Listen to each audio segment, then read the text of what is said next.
My daughter-in-law left me with my two grandchildren for a week while she went on vacation, but she never returned, a betrayal that broke my heart.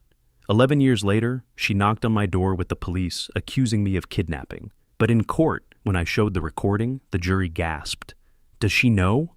I whispered. "Not yet."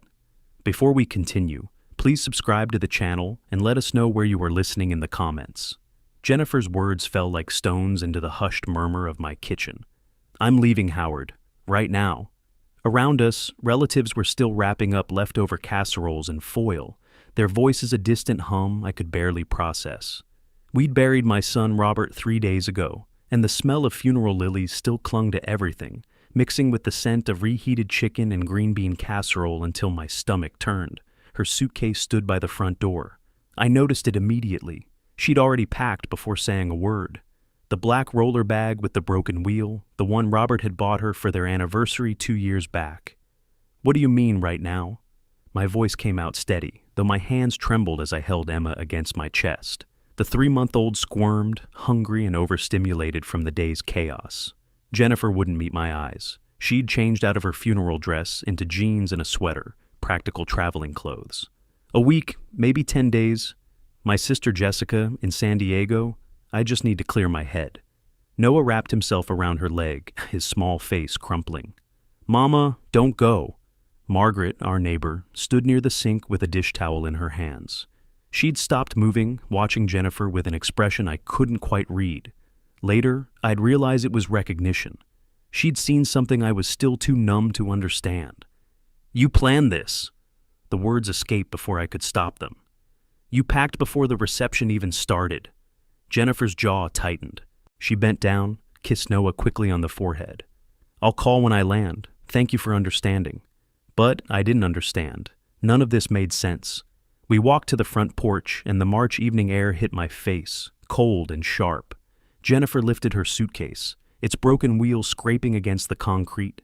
"1 week," she repeated, but her hands shook as she transferred Emma's diaper bag to my shoulder. The weight of it felt suddenly enormous. Bottles, diapers, wipes, all the small necessities of caring for an infant I barely knew how to hold properly. Noah clung to her, crying now in earnest. "When you coming back, Mama? When?" "Soon, baby, very soon." She kissed him again, then climbed into her car without looking back. The engine started, taillights flared red in the dusk. I stood there holding Emma, Noah pressed against my leg, still crying, and watched until the car turned the corner and disappeared.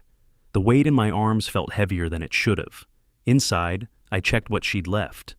The nursery looked sparse. 12 diapers, I counted them twice, 3 bottles, 4 jars of baby food, a single change of clothes for each child. I pulled out my small notebook, the one I used to carry for work, and wrote it all down. Force of habit, I told myself, just making sure I knew what I needed to buy. But somewhere in my accountant's brain, a different calculation was running. 12 diapers for a 3-month-old meant maybe 3 days, 4 if I stretched it, not a week. Definitely not 10 days. Noah asked every 10 minutes, "When's Mama coming home?" Each time I gave him the same answer. "Soon, buddy, soon." Emma wouldn't stop crying. I tried the formula Jennifer usually used, or what I thought she used. Emma spit it out, wailing harder. I tried another brand from the pantry, same result. By midnight, I'd gone through every bottle in the house, and both children were screaming. I walked the floor with Emma, bouncing her gently, humming Robert's favorite lullaby. Eventually, finally, she latched onto a bottle I'd warmed to exactly body temperature, and the blessed silence fell over the house. Noah had passed out on the couch, tear-streaked and exhausted. When both children finally slept, I climbed the stairs to Jennifer's room. Her closet stood empty, not just a few outfits gone, but everything. The dresser drawers hung open, vacant. I checked the bathroom. Her toothbrush, her medication, her makeup bag, all gone. On top of the dresser, a single note in her handwriting. "Thank you, I'll call when I land." I sat on the edge of her bed, holding that note, and felt the truth settle over me like ice water. She wasn't coming back in a week, maybe not in a month. The photographs were gone too. I noticed it then. All the framed pictures of her and Robert removed from the walls, leaving pale rectangles on the paint. The clock on the nightstand read 1:47 a.m. I went downstairs, retrieved Robert's old video camera from the closet, and set it up in the living room. Emma stirred in my arms as I settled into the rocking chair, and I pressed record. March 18th, 2014, 2:47 in the morning. My voice sounded strange played back to me, mechanical and distant. Jennifer left today, said she'd return in a week. She took all her belongings, all the photographs, left 12 diapers, 3 bottles, 4 jars of food. Not enough for 3 days, let alone 7. I stopped the recording, then pulled out my yellow legal pad and started a list. Items needed, phone numbers to call. At the top, I wrote the date and Day 1, Jennifer departed, promised 1 week. Robert's photograph watched me from the mantel, his smile frozen at 28, forever young, while I sat here at 62, feeling every year of it. Dawn came too fast. I'd managed maybe an hour of sleep when Emma woke hungry again. The clock showed 5:30 a.m. I made coffee, fed Emma, and started another list. This one longer, more detailed. By the time Margaret knocked on my door at 8 o'clock, I'd already looked up 3 lawyers' phone numbers and written them in my notebook beside the words, temporary custody. Margaret came in carrying a casserole dish, took one look at my face, and set it down with a thud. "You haven't slept at all, have you?" Emma was hungry every 2 hours. I gestured at the formula cans littering the counter, the experiment in finding what she'd actually drink. Jennifer didn't leave instructions, didn't leave much of anything, really. She studied the sparse supplies I'd laid out on the kitchen table, my inventory system already taking shape. "This isn't right, Howard. None of this is right." She said a week. That was 3 days ago. Margaret opened my refrigerator, started organizing things I hadn't even looked at. "Has she called?" I shook my head. My phone sat on the counter, fully charged, volume turned all the way up, silent. The first week crawled past like that. Margaret helping in the mornings, me fumbling through diaper changes and bottle feedings, learning Emma's different cries, the hungry cry versus the tired cry versus the I need to be held cry. Noah asking constantly for his mama, his little face crumpling each time I couldn't give him an answer. I called Jennifer's phone 17 times that week. I counted. Each call went straight to voicemail. I sent emails, brief, factual messages about the children's well-being. None received responses. On day 8, I sat in William Graham's office downtown. Getting there had been its own ordeal, packing the diaper bag, loading both children into car seats I'd had to buy, finding parking with a stroller. Margaret had offered to watch them, but I needed the lawyer to see, to understand this wasn't theoretical. William Graham was 50-something, gray at the temples, with the kind of steady gaze that came from years of family law. He listened to my story without interrupting, then leaned back in his chair. "You're the grandfather, correct?" "Their only living grandfather, yes. Robert was my only child. Grandparents' rights in this state are limited, Howard, but we have several factors working in your favor." He pulled out a form. "First thing, we file for temporary custody, document everything. Every expense, every attempt to contact Jennifer, every day she's gone beyond what she promised." I pulled out my notebook, showed him what I'd already started. His eyebrows rose slightly. "You're ahead of me." Respect crept into his tone. "Keep doing exactly this. Open a separate bank account for all expenses related to the children. Save every receipt. Diapers, formula, doctor visits, everything. I'll need itemized records. I'm an accountant." The words felt strange. Was an accountant. Retired 3 years ago. "Documenting is what I do." "Then document. Because if Jennifer contests this, we'll need to prove abandonment, and that requires evidence." I left his office with forms to fill out, and a new understanding. This was going to be a long fight, and documentation would be my weapon. April arrived cold and wet. I created a digital folder on my computer. Evidence 2014. Inside it, I scanned every receipt. Diapers, $42. Formula, $28. Pediatrician visit for Emma's ear infection, $150. I photographed the supplies Jennifer had left, now long gone, and replaced 3 times over. Every night after the children slept, I recorded a video diary entry. The date, the time, what happened that day. Noah's first full sentence without crying for his mother. Emma's first real smile, the one that reached her eyes. The mortgage payment I made from my retirement savings. The grocery run that cost twice what I'd budgeted because babies go through everything faster than you can possibly imagine. On April 23rd, my phone rang with Jennifer's number. I grabbed it so fast I nearly dropped it. "Howard." Her voice sounded distant, echoes in the background like she was in a large space. "Jennifer, where are you? When are you coming back?" My hands shook, but I kept my voice level. I'm still in San Diego. I need more time. The children need their mother. Noah asks about you every day." Silence stretched between us. "How are they?" "Emma had an ear infection last week. Noah had nightmares. They're managing because they're resilient, but they need you here." I paused. "How much more time?" "I don't know. I'm sorry, Howard. Thank you for taking care of them." The line went dead. I stared at my phone, processing what hadn't been said. No timeline, no promises, no plan to return. Margaret had been in the kitchen during the call. I'd asked her to be present, to witness. Within an hour, we'd written down everything Jennifer said, every word I could remember, and Margaret signed it as an accurate account. We had it notarized the next morning. May 25th was Noah's 3rd birthday. Margaret helped me organize a small party, just us, a couple of kids from his daycare, simple decorations. Noah wore a paper crown I'd made, and for most of the day he seemed happy. But every time someone knocked on the door, his head would snap up. "Is it Mama?" No calls came, no texts. At bedtime, Noah climbed into my lap, the paper crown askew on his head. "Mama forgot my birthday." "She didn't forget, buddy. She's far away right now." "Why'd she go away?" I had no answer that made sense to a 3-year-old. That night's video entry was harder to record.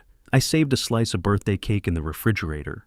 A piece of me, still hoping Jennifer might show up late, might still remember. 3 days later, I threw it away. June brought heat and a private investigator's report in a manila envelope. I'd hired him in late May, needing to know where Jennifer actually was, what she was actually doing. The photos spilled across my kitchen table. Jennifer on a beach, Ocean Beach in San Diego, according to the timestamp. Jennifer at an outdoor restaurant, laughing, drink in hand. Jennifer with a man, Brian Foster, the report said. A marine biologist, 42 years old, divorced, no children. The last photo showed them together at what looked like a small ceremony. Jennifer in a sundress, flowers in her hair. Not a formal wedding, but something. Intimate, happy. I sat there for a long time, studying her face in those photos. She looked lighter somehow, younger. Nothing like the hollow-eyed woman who'd left my house 3 months ago. I felt no anger. That surprised me. Instead, I felt a cold, crystalline clarity settling into place. She wasn't coming back. She'd built a new life without her children, without grief, without responsibility. She'd moved on while Noah still asked for her every night, while I drained my retirement savings buying formula and diapers. I filed the photos carefully in my evidence folder. I didn't call her, didn't confront her, let her think I didn't know, let her stay in her California dream. Every day she stayed gone, every choice she made to build this new life, it all went into the record I was building. William Graham filed for extended temporary custody.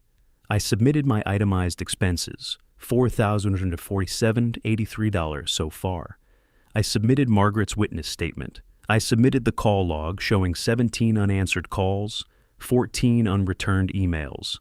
Late June, I created a timeline document. March 18th through June 30th, 2014. Every significant event, every promise broken, every dollar spent. I printed it, saved it, backed it up in 3 locations. Noah had stopped asking when Mama was coming home. He called me Poppy now, naturally, without prompting. Emma responded to my voice, reached for me when she woke crying. They were mine now in every way that mattered, except legally, and that was the one thing I could still fix. I closed the Evidence 2014 folder on my computer and started a new one. Evidence 2015. If Jennifer didn't return in 6 months, I'd be ready. If she didn't return in a year, I'd be ready. If she showed up in 10 years wanting them back, I would have every single day documented, every choice she'd made, and every sacrifice I'd made visible in black and white. This was a long game, and I'd just begun to play. The Evidence 2014 folder grew a companion. Evidence 2015, then 2016. Years that flowed slowly but inevitably, each one adding weight to the collection I was building. February 2015 brought Jennifer's final message, arriving late one evening when both children slept. A text, brief and final. "Sorry, can't be mother, take care of them." I screenshot it, drove to the notary the next morning, added it to the archive. That message closed one chapter in a way her silence never could. March 2016, the Tulsa County Courthouse. 2 years after I'd first filed, the judge granted permanent custody. Jennifer didn't appear, didn't contest, didn't send representation. The courtroom felt hollow that day. A victory that should have brought joy, but only brought relief. I made 3 notarized copies of the custody order, stored them in different locations. Home safe, bank deposit box, William's office. The legal paper made official what life already showed. August 2017, Noah's first day of first grade. His teacher, Mrs. Henderson, asked about parents during the intake meeting. I explained honestly but gently. Father deceased, mother absent, grandfather guardian. She nodded with understanding I'd seen before, that particular sympathy reserved for broken families pieced back together. Noah adapted faster than I feared, his bright mind finding comfort in structure and routine. Spring 2018 brought financial crisis. My savings account, once healthy, showed $3,247. The mortgage still needed paying, groceries still needed buying, and children grow expensive. I sold my car, bought something older and cheaper. The manual locks reminded me daily of sacrifice, but sacrifice has always been part of love. I took online consulting work, small accounting jobs that paid enough to stretch our budget. Then came the hardest decision, using Robert's trust fund for current expenses rather than future education.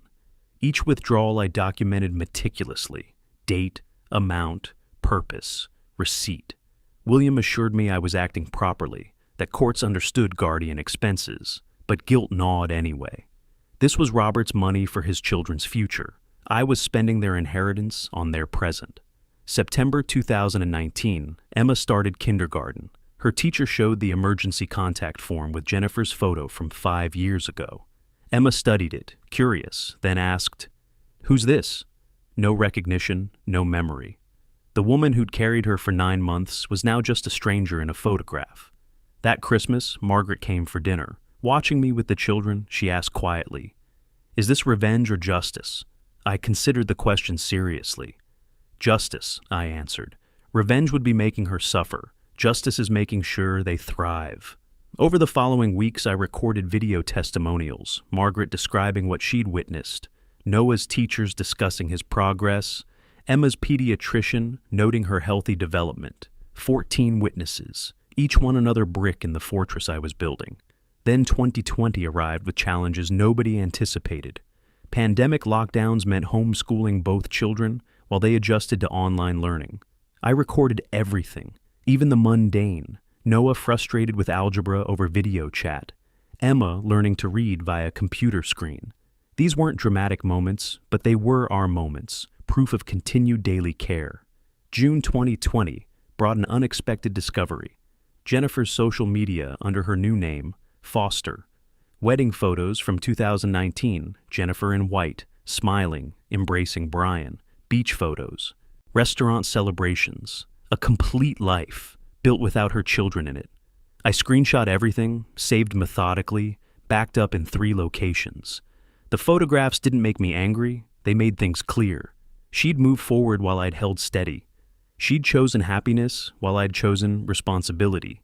December 31st, 2020, my final video diary entry of that year. I sat in my office, camera pointed at my weathered face, and tallied everything.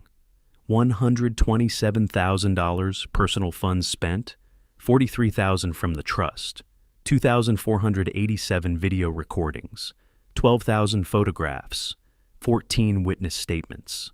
The numbers mattered because numbers don't lie. Numbers can't be argued with or explained away. If Jennifer returned, and part of me knew she would eventually, I'd be ready. Not with anger, but with truth. Not with accusations, but with evidence. Not with emotion, but with facts that spoke louder than any argument could. I found an article that month about San Diego's real estate crash. Brian Foster, real estate agent, mentioned in a piece about struggling local businesses. Markets collapsing, investments failing, people losing everything. I closed the laptop and smiled, not with joy at his misfortune, but with the cold satisfaction of a chess player watching his opponent's inevitable next move become clear. Soon she'd remember her children existed. More accurately, she'd remember Robert's trust fund existed. $320,000 could solve a lot of problems, could erase a lot of debt, could save a failing marriage built on financial promises that hadn't materialized. When she came, I'd be waiting. The months after my discovery passed in familiar patterns. Noah advanced to 7th grade, his science project on renewable energy earning first place at the school fair. Emma mastered multiplication tables, proud of every perfect score.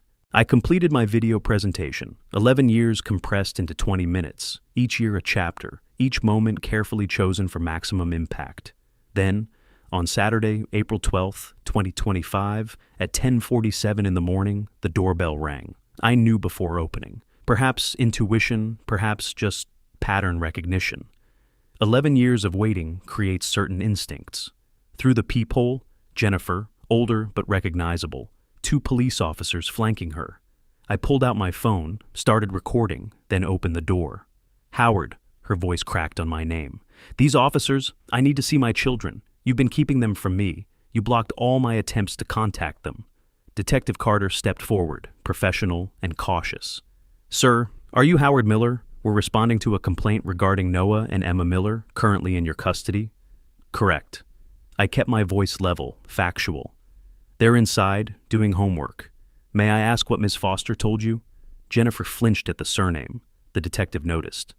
Ms. Foster claims you've prevented her from accessing her biological children for the past year, that she's been trying to re-establish contact, but you've blocked her calls and visits.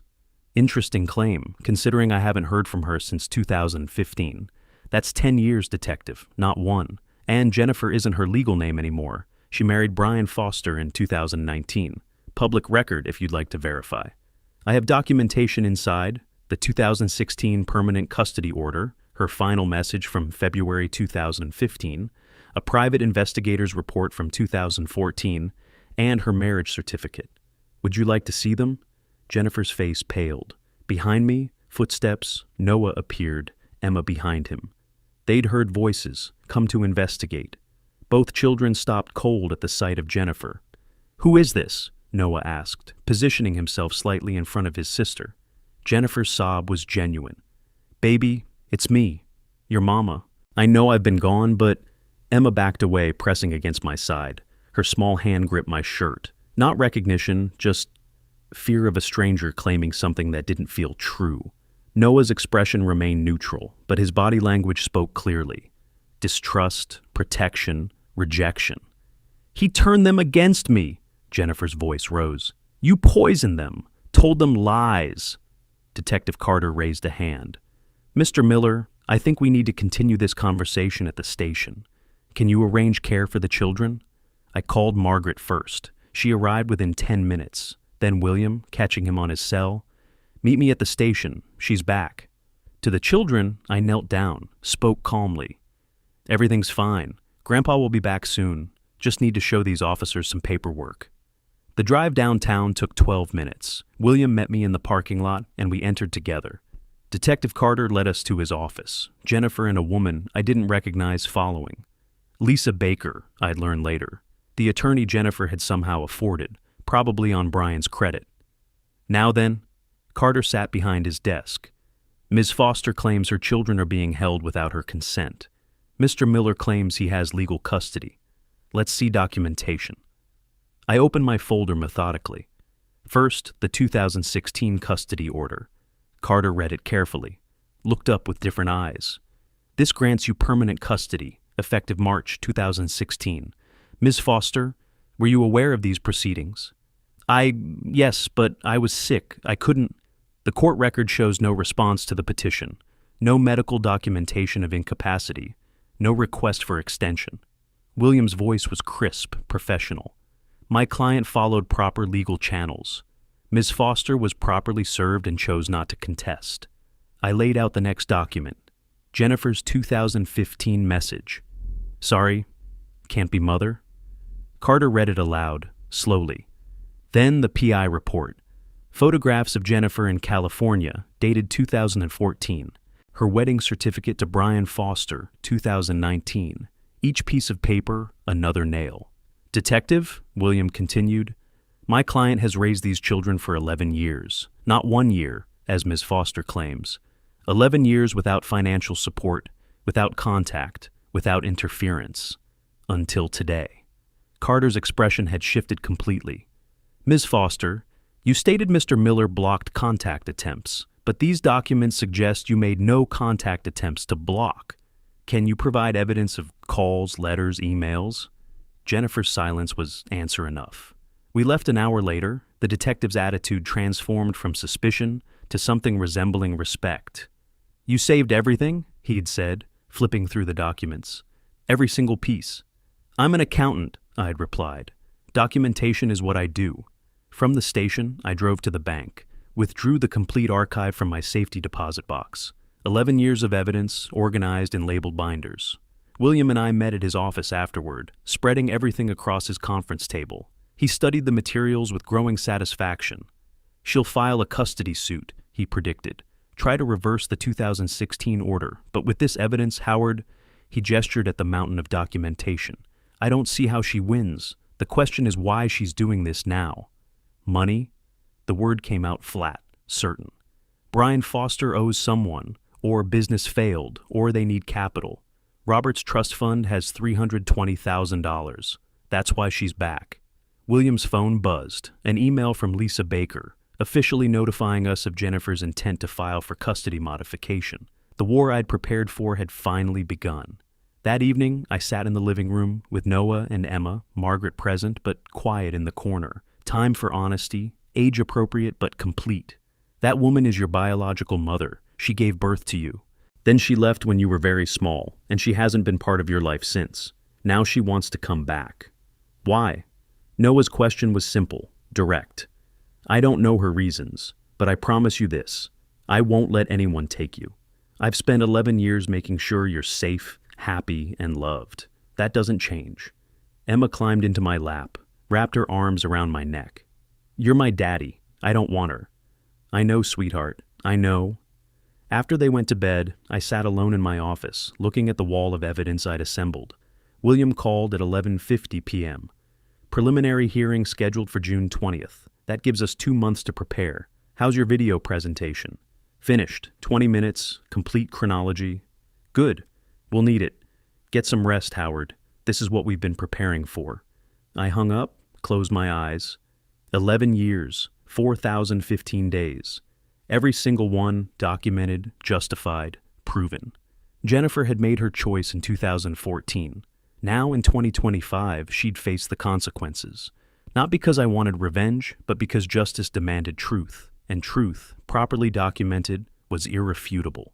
3 weeks after that phone call, I spent my days preparing. Documents organized, witnesses contacted, strategy refined.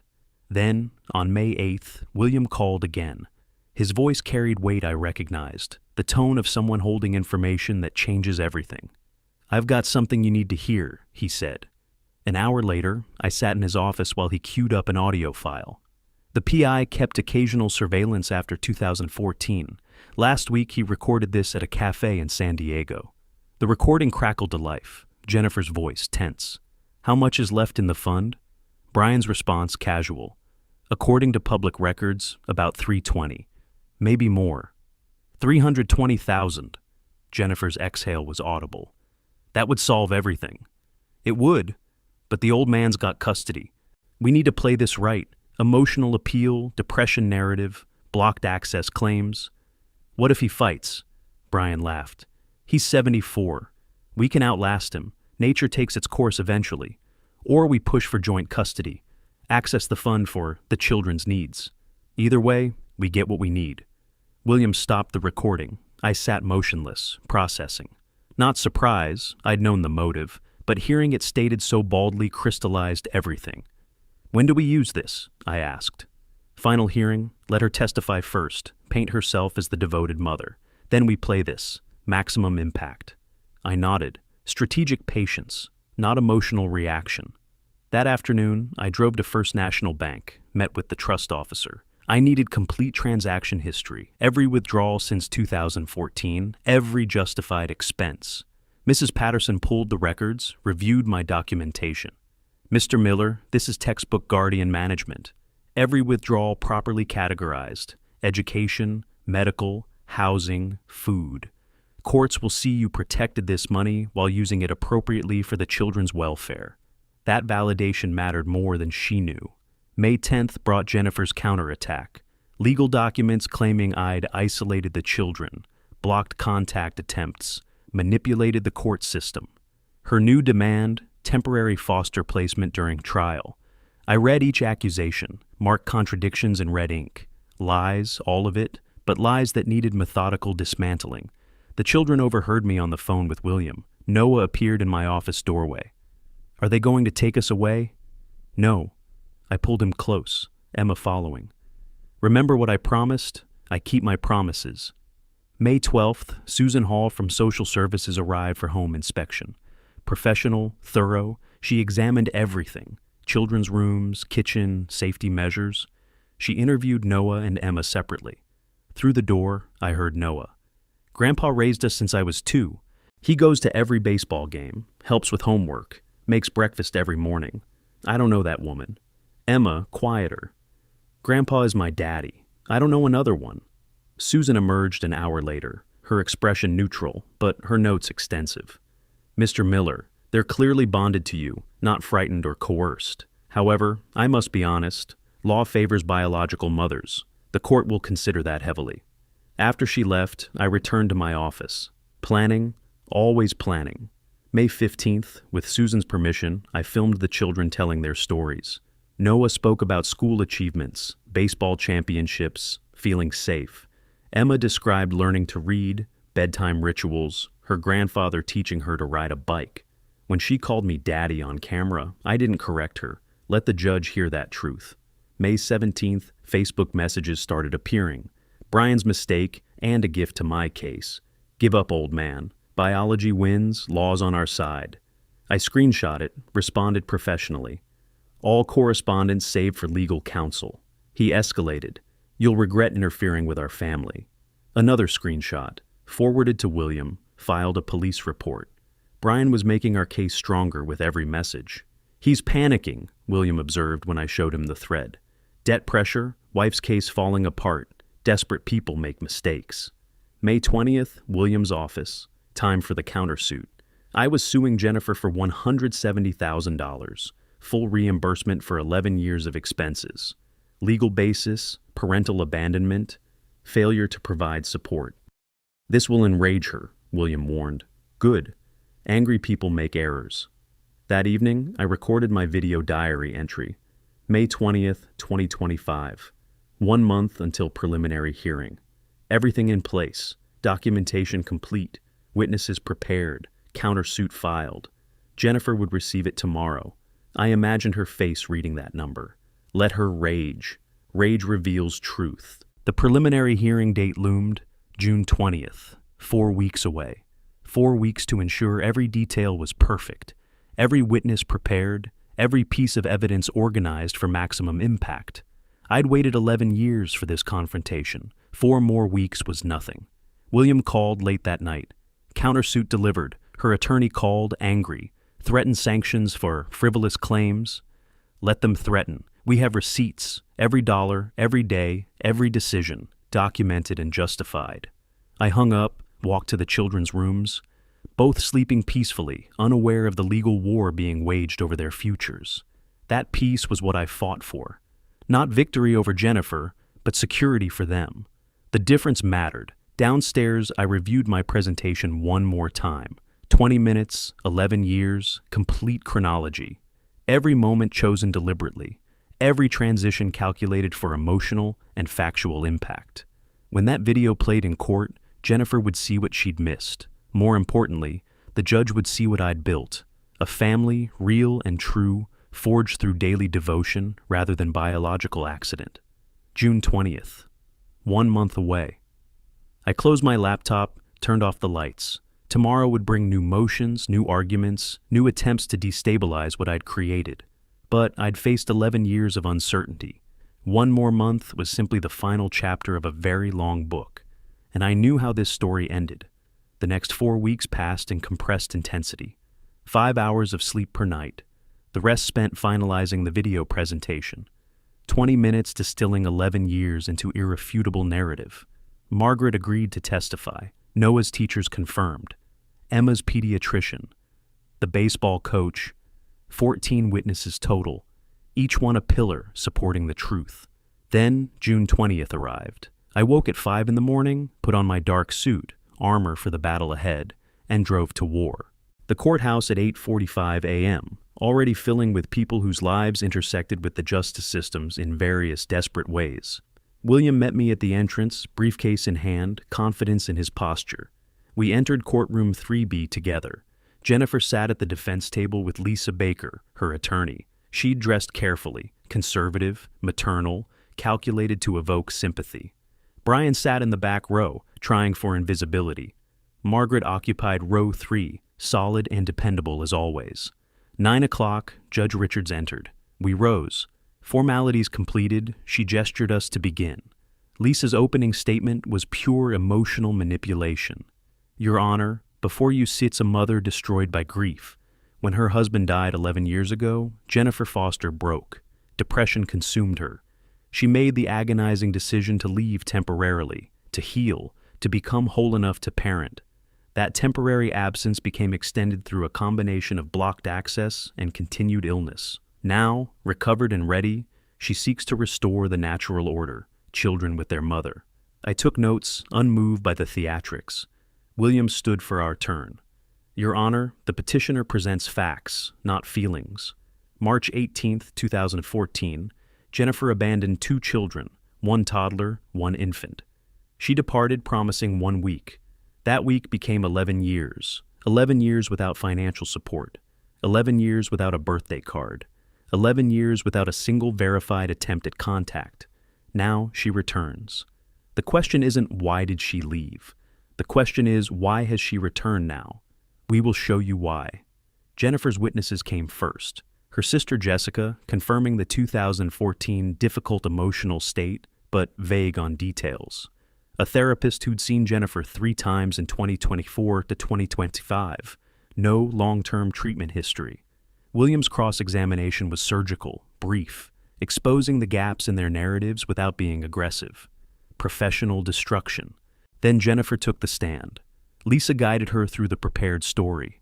Depression, fear, inability to return, blocked attempts at contact. Tears arrived on cue, voice breaking at calculated moments. Gallery members watched with sympathy. But I watched her hands, fingers shredding a tissue methodically, the nervous habit revealing what words concealed. William approached for cross-examination. His tone remained professional, almost gentle. That made his questions more devastating. Ms. Foster, you stated you attempted contact multiple times. Can you provide dates of these attempts? It was various times, I don't recall exactly. Text messages, emails, letters sent by mail. Some were phone calls, but he blocked my number. Your Honor, defendant's phone records show no blocked numbers. Ms. Foster, did you file any court petitions in 11 years seeking visitation? I was too ill to... Yet you managed to remarry in 2019, plan a wedding, maintain social media, travel, but not hire an attorney or file a simple petition? Jennifer faltered. The remarriage was part of healing. Let's discuss the trust fund. Are you aware Robert left money for the children? Her pause was microscopic but telling. Yes, I believe there's a small amount. $320,000. Your husband mentioned this to you before his death, correct? I don't recall the exact amount. But you knew it existed, and you knew Mr. Miller, as guardian, controls it, until the children turn 18 or are returned to parental custody, correct? I suppose that's how trusts work, but I'm not here for money. Of course, we'll return to that. William sat. Judge Richards leaned forward. Ms. Foster, why now? Specifically, why did you file this petition in April 2025, rather than any point in the previous decade? Jennifer's answer came too quickly. I finally felt strong enough.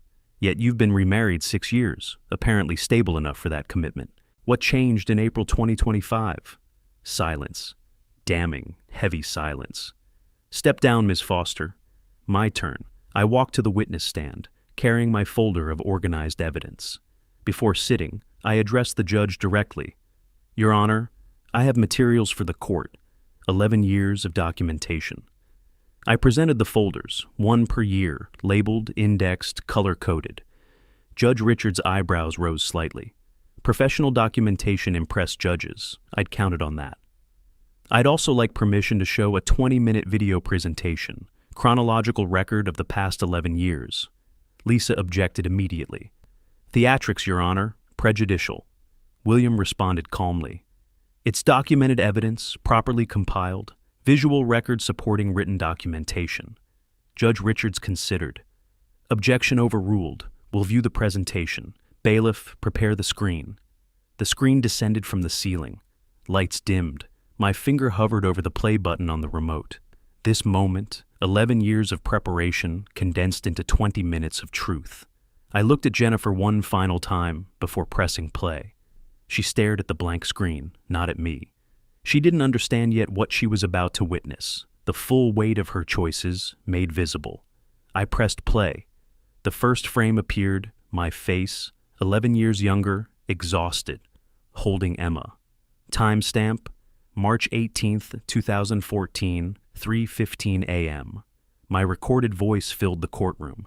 Today is March 18th, 2014. Jennifer left 8 hours ago. She promised 1 week. I'm documenting this because the video began its journey through our lives. Her absence, their presence, my devotion, truth, playing out in undeniable sequence. The second visit was scheduled for June 27th. I woke with that date heavy in my mind. 14 more of these sessions before the final hearing. 14 opportunities for Jennifer to prove what I already knew. She wasn't ready to be a mother. Perhaps she never would be. Tuesday morning, the children dressed quietly. Emma ate less than usual. Noah kept his eyes down. Their bodies remembered fear even when their minds tried to forget. We drove to the County Social Services Center in silence. Susan Hall waited in the lobby. Professional, neutral, clipboard ready. Morning, Mr. Miller. Children. She led Noah and Emma to room 3B, while I waited in the hallway outside, close enough to hear if voices rose, far enough to give the mandated privacy. Inside, Jennifer tried a different approach, softer, slower, less desperate. Through the door, I heard her asking about school, hobbies, favorite subjects. Noah's responses came in monosyllables. Emma stayed silent. 2 hours later, they emerged. No progress, but no dramatic incident either. Susan's notes read simply, "Children maintain significant distance. Mother displays anxiety." In the car, I asked gently, "How was it?" "Fine," Noah said. His tone said otherwise. That evening, I made hot chocolate, our ritual after each visit. We sat at the kitchen table, the three of us, saying nothing. Words weren't necessary. Their relief at being home spoke volumes. July 1st, visit 3. Jennifer's patience wore thinner, faster. I heard her voice rising through the door. "I'm trying to connect with you. Why won't you talk to me?" Noah's response, flat. "I don't know you." Susan intervened. "Let's take a break." Deep breath. The visit completed its full 2 hours, but tension had escalated. Susan's report noted, mother demonstrating frustration with lack of progress. Visit 4, July 5th. Jennifer arrived carrying wrapped gifts, expensive ones. Through the door I heard, "Look, an iPhone for Noah, a tablet for Emma. I know you'll love—" "No, thank you." Noah's voice, cold and adult. "Baby, please, I just want—" "Don't call me baby, and I don't want your gifts." "Ungrateful," Jennifer's control snapped. "Do you know how much I'm spending? I'm trying so hard and you won't even—" Susan's voice, firm. "Ms. Foster, step outside for a moment." I received Susan's report that evening. The escalation was noted, documented, added to the growing evidence file. Each visit became another piece of proof that biology didn't equal bonding. July 8th, visit 5. Jennifer brought Brian, unauthorized, unannounced, a clear violation of visitation terms. He tried forced friendliness with the children, his salesman's smile thin and desperate. Then came his critical mistake. "When you guys moved to California with us," both children froze. Emma started crying. Noah's face went blank, the way it did when he felt threatened. Susan terminated the visit early, writing in her report, "Unauthorized individual present. Premature discussion of custody changes inappropriate. Children demonstrated marked distress." Visits 6 and 7, July 12th and 15th, blurred together in escalating dysfunction. Jennifer's control deteriorated with each session. The 15th ended catastrophically. Emma sobbing, calling for me. Jennifer screaming, "I'm your mother! Why don't you love me? Why won't you even try?" Susan opened the door early. Emma ran to me, trembling. Noah followed, protective and silent. In the car, neither spoke. At home, hot chocolate again. Quiet again. Healing again. Susan's comprehensive report arrived July 17th. 47 pages, professionally thorough, devastating in its conclusions. Children demonstrate secure attachment to grandfather, anxious avoidance of biological mother. No observable bond formation despite multiple sessions. Mother displays impatience, frustration, and unrealistic expectations. Recommendation: psychological evaluation for all parties. Dr. Robert Stevens conducted the evaluations. I went first, answering honestly about my limitations and my love. Jennifer's session revealed defensiveness, claims of blocked access contradicted by evidence, no proof of therapy or treatment. The children's sessions showed their clear preferences. Noah articulate about feeling safe with me. Emma unable to articulate why Jennifer scared her, but the fear visible in every gesture. Dr. Stevens's report, 47 pages of clinical observation, boiled down to one conclusion. Children are bonded to grandfather, not biological mother. Disruption of primary attachment would cause significant psychological harm. July 25th. Final visit before the August hearing. Noah had matured visibly over these weeks, his childhood compressed by necessity. As Jennifer tried once more to engage him, he asked directly, "Why are you really back?" "Because I love you." "What's my favorite color?" Jennifer guessed. "Blue? Green. It's always been green." "What's my favorite subject in school? What position do I play in baseball? When's my birthday?" She couldn't answer, not one question. 11 years of absence made her a stranger guessing at her own child's life. Noah's voice stayed steady. "You want money, not us." The accusation hung in the air. Jennifer didn't deny it immediately. A 5-second pause that Susan documented. That silence said more than any confession could. That evening, William called. "Video presentation is finalized. 20 minutes, everything documented. The visit reports, the psychological evaluation, Dr. Stevens' testimony. It's all devastating for her case." "August 15th, I said. 3 weeks. 3 weeks, Howard, we're ready." I closed my eyes. Almost there. 11 years of preparation, 3 weeks from completion. The end game had begun. 3 weeks passed in compressed time, days stretching endlessly, yet somehow arriving too quickly. William made final edits to the video. Margaret confirmed her testimony. Teachers, doctors, coaches, everyone prepared. The children stayed home with Margaret. The judge had decided their presence would be traumatic. Then August 15th arrived. At 7 in the morning, I stood before my mirror, adjusting my tie. Today, an 11-year war would reach its conclusion. The courthouse steps at 8:45, already crowded with lawyers, defendants, witnesses. The machinery of justice grinding forward.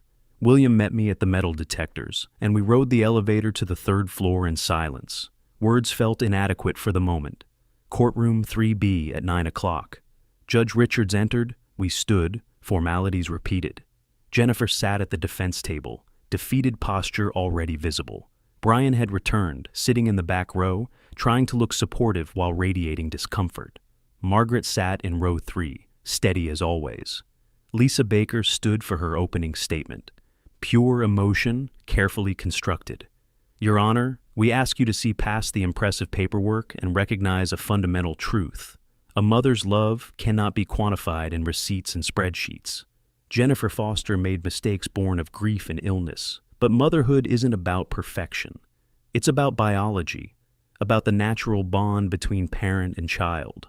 We ask the court to give Jennifer the chance she deserves, the chance to rebuild what tragedy destroyed." I watched Judge Richards' expression, neutral, professional, but her eyes held skepticism. William's opening was factual, direct. Your Honor, the law recognizes biology, but it also recognizes best interests of children.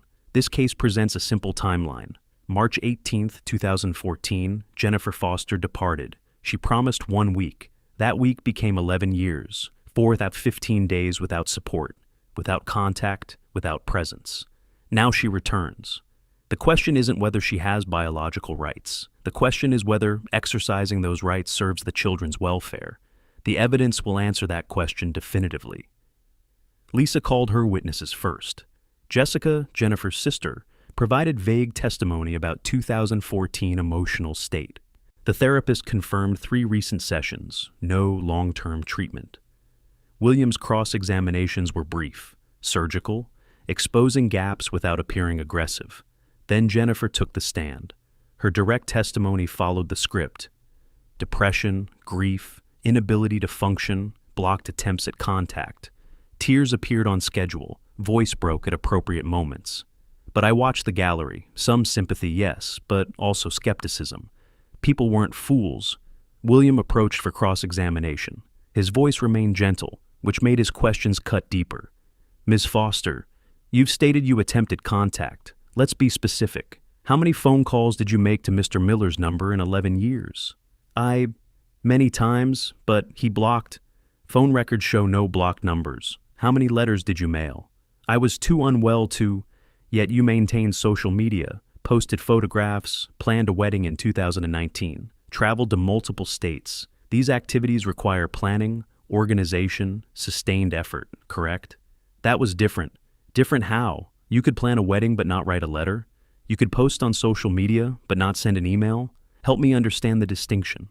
Jennifer's composure cracked. You don't understand what I went through. I understand what the children went through. Let's discuss the trust fund. Robert left approximately $320,000 for Noah and Emma's future. Were you aware of this? Her hesitation lasted 2 seconds. Fatal.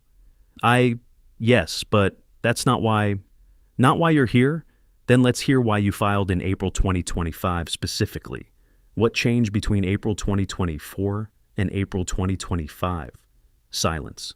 Jennifer looked to Lisa for help. None came. No answer? That's fine. Step down.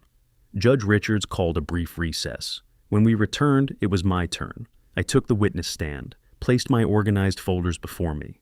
Your Honor, before my testimony, I'd like to present supplementary materials to the court.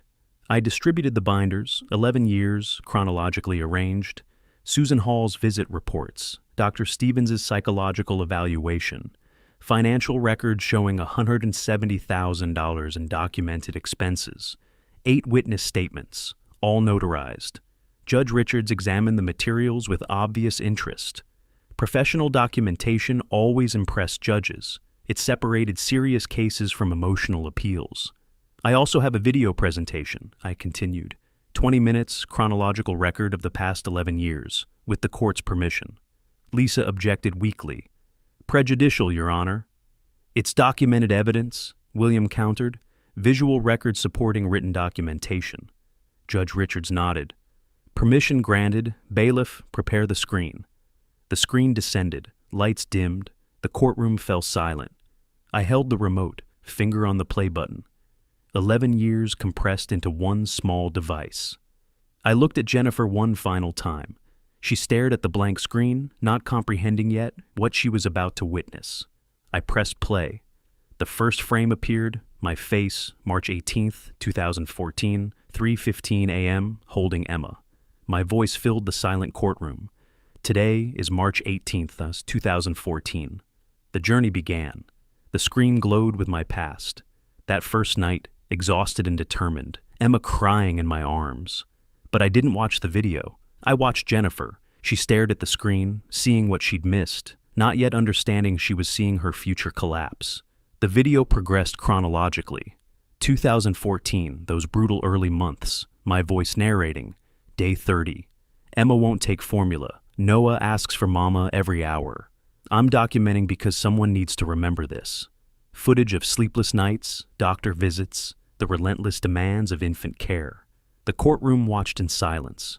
2015 arrived on screen. Noah's first successful potty training, Emma's first steps. My voiceover, Jennifer's final message arrived February 2015.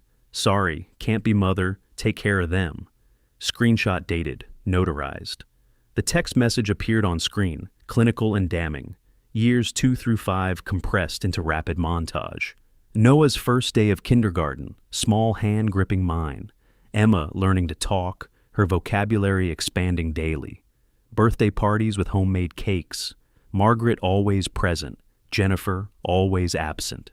The 2017 moment hit hardest. Noah, 5 years old, asking directly to camera, "Why doesn't Mama come back?" My response, honest and gentle, "I don't know, buddy, but I'm here. I'll always be here." Someone in the gallery cried quietly, not Jennifer. 2019, Emma's drawing labeled "My Family" appeared on screen. 3 stick figures, big one labeled Grandpa, medium one Noah, small one Emma. No fourth figure, no mother. Just the 3 of us, complete in our incompleteness. Then came the contrast. Jennifer's social media photographs, pulled from her public accounts. Beach scenes, restaurant celebrations, smiling selfies. While on screen, my voiceover narrated, while the children asked about their mother, she built a new life. California, new husband, new identity, 0 contact. Wedding photos from 2019, Jennifer in white, laughing, dancing, thoroughly happy. The gallery gasped audibly, the final years. Pandemic homeschooling, Noah's baseball championships, Emma's school achievements. Recent footage just months old. Healthy, happy, stable children. Then the screen went black. Your Honor, William's voice broke the silence. One final piece of evidence. The cafe recording began. Background noise of dishes and conversation. Then Brian's voice, crystal clear. According to public records, 320, maybe more. Jennifer's response, 320,000. That would solve everything. The courtroom erupted in whispers. Brian stood up in the back row, moving toward the exit. Judge Richard's sharp voice stopped him. Sit down, Mr. Foster. The recording continued, Brian's casual cruelty. He's 74. We can outlast him. Or push for joint custody, access the fund for expenses. Either way, we get what we need. Jennifer's nervous laugh. What if he fights? Let him. Old man against biological mother? She wins eventually. The recording ended. Silence, absolute and devastating. Jennifer's face had gone white. Brian sat frozen, knowing he'd destroyed everything. I allowed myself a small smile, not triumph, just acknowledgement. Truth, finally spoken aloud for everyone to hear. Lights came up. William presented the remaining evidence. Susan's reports documenting all 9 failed visits. Dr. Stevens' psychological evaluation, concluding the children were bonded to me. Financial records proving responsible trust management. Witness statements from 14 people attesting to my care in Jennifer's absence. Judge Richards addressed Jennifer directly. Ms. Foster, I've now heard and seen extensive evidence. What do you say to this? Jennifer's voice cracked. I was sick. I couldn't. The recording is out of context. Out of context? Judge Richards removed her glasses.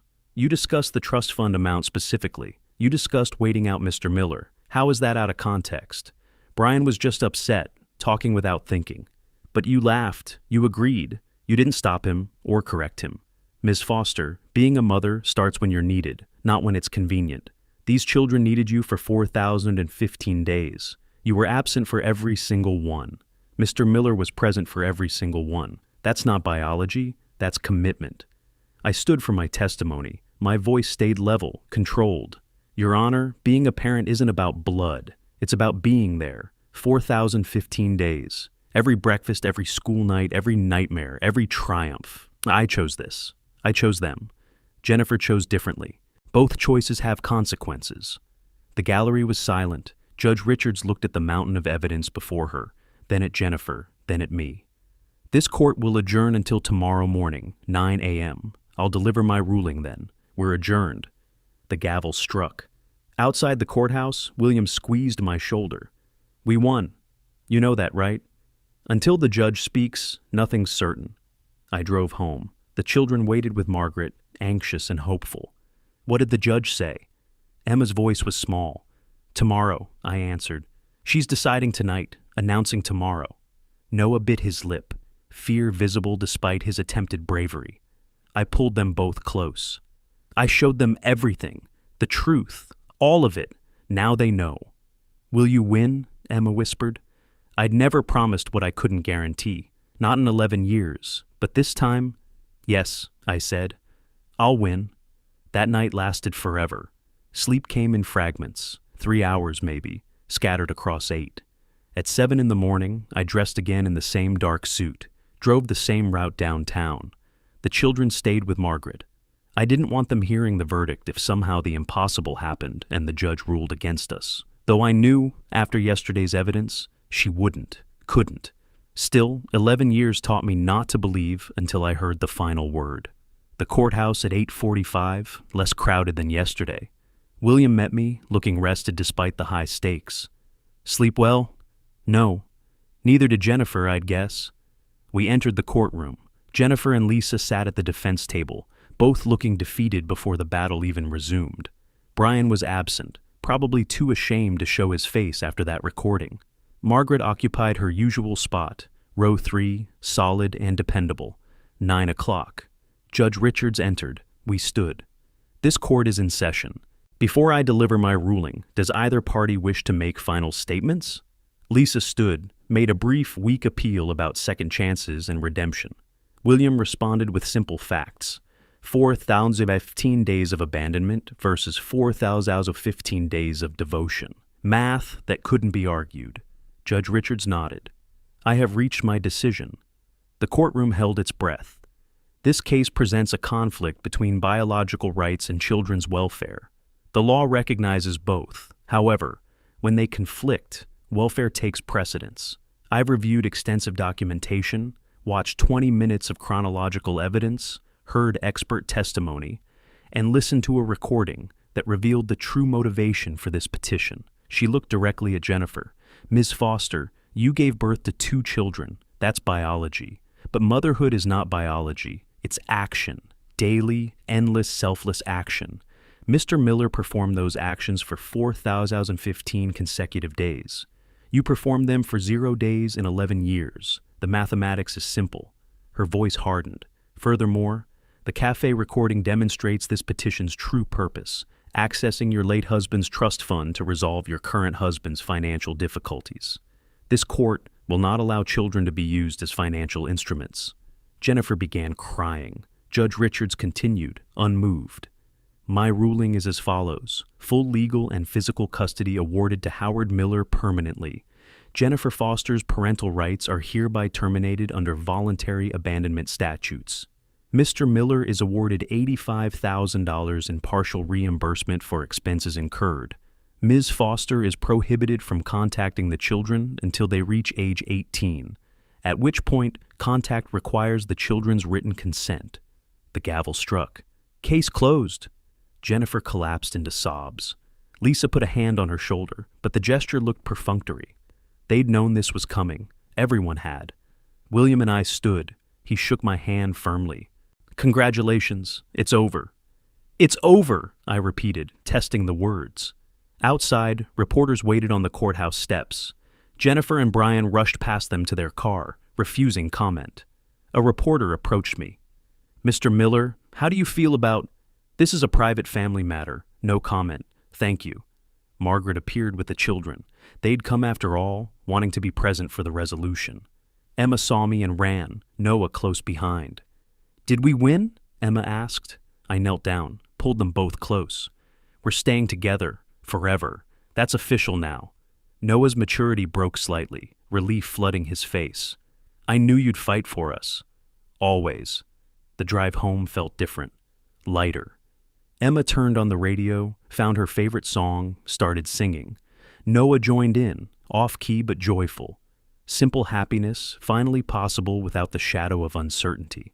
Home by 11. I made spaghetti for lunch, comfort food, celebration food. We ate together at the kitchen table, conversation light and easy. Plans for tomorrow, next week, next year. Normal things, beautiful things.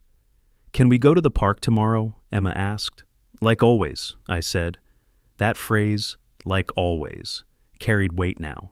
It meant normalcy restored, routines protected, family preserved. That evening, after the children slept, I went to the basement. 11 years of evidence, organized in boxes and binders, waiting. I packed it all systematically, labeled the container, Family History 2014-2025, carried it to the attic. Not discarded. This was our story, hard-won and true, but finished, complete. Back in my office, I set up the video camera one final time. Final entry. August 16th, 2025, the judge ruled in our favor. Full custody, parental rights terminated, financial reimbursement ordered. But that's not what matters. What matters is this. Noah and Emma are safe. They're mine, legally and truly. 11 years ago, I made a promise to my son that I'd protect his children, raise them right, keep them safe. Today that promise was validated by law. Robert, if you're out there somewhere, I kept my word. I kept your family together. I turned off the camera for the last time. Put it in the box with the final video files. Closed the lid. Robert's photograph sat on my desk. I picked it up, looked at his young, smiling face. Promise kept, son. The next morning, August 17th, sunshine streamed through the kitchen windows. The children ate breakfast on the back porch, laughing about something Noah was reading aloud from a book. Simple joy, uncomplicated and pure. Grandpa, park today? Emma asked. Of course, like always. That normalcy, that simple, ordinary, beautiful normalcy, was the real victory. Not the court ruling, not defeating Jennifer, not the financial reimbursement. This moment, right here, 3 people having breakfast without fear or uncertainty. Family. A week later, Margaret joined us for coffee on the front porch. The children played in the yard, Noah teaching Emma to throw a baseball properly. Her technique was terrible, but her laughter was perfect. You did an incredible thing, Margaret said quietly. I did what needed doing. More than that. You proved love is choice and devotion, not biology. I watched the children, Noah patient with Emma's mistakes, encouraging her to try again. Emma determined despite repeated failures, trusting her brother's guidance. Jennifer lost the most precious thing she had, Margaret continued, but she lost it by her own choices. And I kept the most precious thing I have, also by choice. The sun moved across the sky. Emma finally caught the ball, erupted in celebration. Noah lifted her up, spinning her around. Pure childhood joy, earned through 11 years of steadfast presence. They ran to the porch, hungry from playing. Grandpa, what's for dinner? Pizza, your favorite. Like always, Emma grinned. Yes, like always. And that simple continuity of love and care was everything. The baseball sat in the grass, waiting for tomorrow's game. The house stood solid behind us, filled with 11 years of memories and countless more to come. The legal papers sat in the attic, evidence of battles fought and won. But none of that mattered as much as this. 3 people on a porch, summer evening, family by choice, and commitment. I smiled. Not triumph over an enemy, but peace from a duty fulfilled. Justice wasn't about revenge. It was about protection. And these children, my children, in every way that truly mattered, were finally completely permanently protected. The sun set.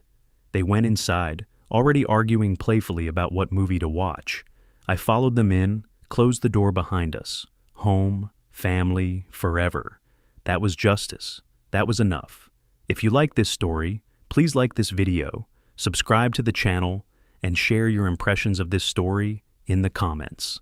To listen to the next story, click on the box on the left. Thank you for watching.